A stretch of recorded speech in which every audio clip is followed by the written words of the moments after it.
ମୋ କବିତାର ଶୀର୍ଷକ ତୁମେ ଏତେ ସୁନ୍ଦରୀ ଯେ। ତୁମେ ଏତେ ସୁନ୍ଦରୀ ଯେ ଜହ୍ନଟା ସଦାବେଳେ ଈର୍ଷା କରୁଛି। ଲାଜ ଲାଗୁନାହିଁ ତାକୁ, ମନେ ମନେ ଗର୍ବ କରୁଛି। ଦୁନିଆର ସର୍ବଶ୍ରେଷ୍ଠ ସୁନ୍ଦରୀ ବୋଲି ଅହଙ୍କାରୀ ହୋଇଯାଉଛି। ଇଚ୍ଛା ହୁଏ ତା ସାଥେ କରନ୍ତି କଜିଆ।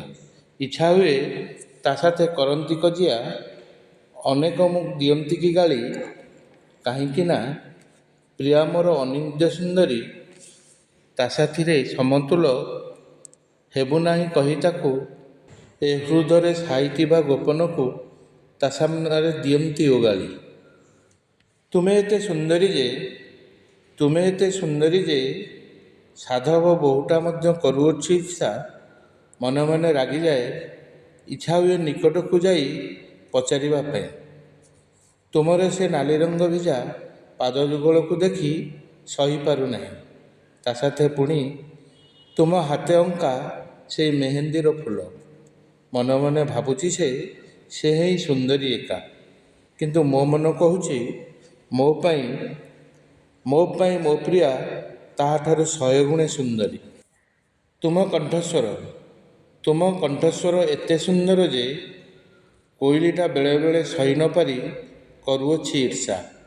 ପଞ୍ଚମ ସ୍ୱରରେ ଗୀତ ଗାଇପାରେ ବୋଲି ମନେ ତାର ଗର୍ବ। ତୁମ କଣ୍ଠସ୍ୱର ମୋ ଇଲାକାରେ କୋଇଲିଠୁ ଅଟେ ଶ୍ରେଷ୍ଠ। ମନେ ମନେ ଭାବେ ମୋ ପାଇଁ ମୋ ପ୍ରିୟା କଣ୍ଠସ୍ୱର କୋଇଲିର କଣ୍ଠସ୍ୱର ଠାରୁ ଅତି ଚମତ୍କାର ଆଉ ସୁମଧୁର। ତୁମେ ଏତେ ସୁନ୍ଦରୀ ଯେ ପାହାଡ଼ି ଝରଣାଟା ବି ଈର୍ଷା କରେ। କୁଳୁ କୁଳୁ